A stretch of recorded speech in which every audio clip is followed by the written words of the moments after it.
My first summer in the Sierra by John Muir. September 7th.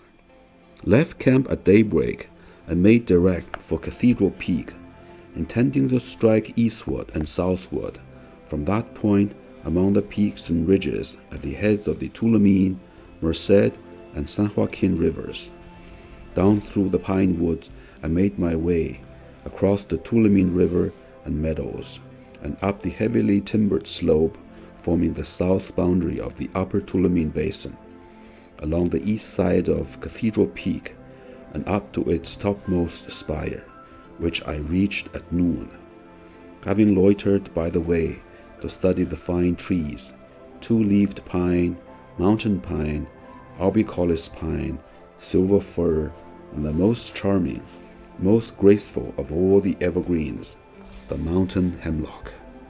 High, cool, late-flowering meadows also detained me, and lakelets and avalanche tracts, and huge quarries of moraine rocks above the forest. All the way up from the big meadows to the base of the cathedral, the ground is covered with moraine material, the left lateral moraine of the great glacier that must have completely filled this upper Tulameen Basin. Higher, there are several small terminal moraines of residual glaciers, shoved forward at right angles against the grand, simple lateral of the main Tulameen Glacier. A fine place to study mountain sculpture and soil making. The view from the cathedral spire is very fine and telling in every direction.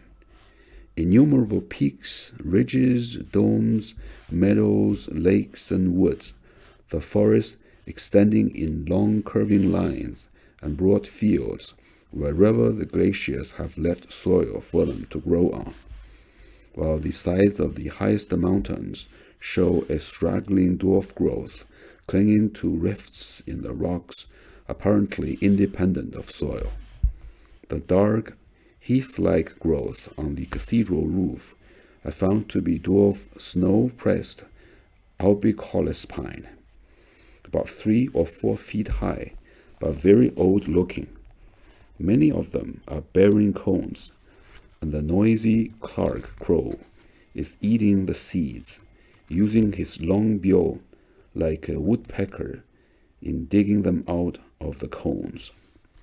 A good many flowers are still in bloom about the base of the peak, and even on the roof among the little pines, especially a woody yellow-flowered eriogonum and a handsome aster.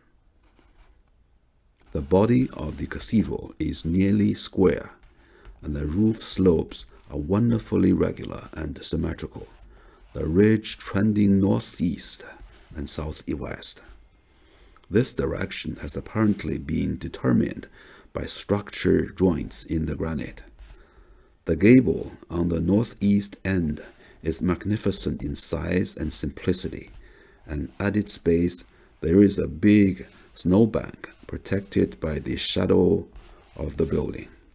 The front is adorned with many pinnacles and a tall spire of curious workmanship. Here, too, the joints in the rock are seen to have played an important part in determining their forms and size and general arrangement. The cathedral is said to be about 11,000 feet above the sea, but the height of the building itself, above the level of the ridge it stands on, is about 1,500 feet. A mile or so to the northwest, a mile or so to the westward, there is a handsome lake, and the glacier-polished granite about it is shining so brightly it is not easy in some places to trace the line between the rock and water, both shining alike. Of this lake, with its silvery basin and bits of meadow and groves, I have a fine view from the spires, also of Lake Tenaya, Cloud's Rest, and the South Dome of Yosemite. Mount Starking, Mount Hoffman, the Merced Peaks, and the vast multitude of snowy fountain peaks extending far north and south along the axis of the range. No feature, however, of all the noble landscape as seen from here seems more wonderful than the cathedral itself, a temple displaying nature's best masonry and sermons in stones. How often I have gazed at it from the tops of hills and ridges, and through opens in the forest on my many short excursions, devoutly wondering, admiring, longing. This, I may say, is the first time I have been at church in California, led here at last, every door graciously opened for the poor lonely worshipper. In our best times, everything turns into religion. All the world seems a church and the mountains altars. And lo, here at last in front of the cathedral is blessed Cassiope, ringing her thousands of sweet-toned bells, the sweetest church music I ever enjoyed. Listening, admiring, until late in the afternoon, I compelled myself to hasten away eastward, back of rough, sharp, spiry, splintery peaks, all of them granite like the cathedral, sparkling with crystals, feldspar, quartz, hornblende, mica, tourmaline, at a rather difficult walk and creep across an immense snow and ice cliff which gradually increased in steepness as I advanced until it was almost impossible. Slip on a dangerous place, but managed to stop by digging my heels into the thawing surface just on the brink of a yawning ice gulf.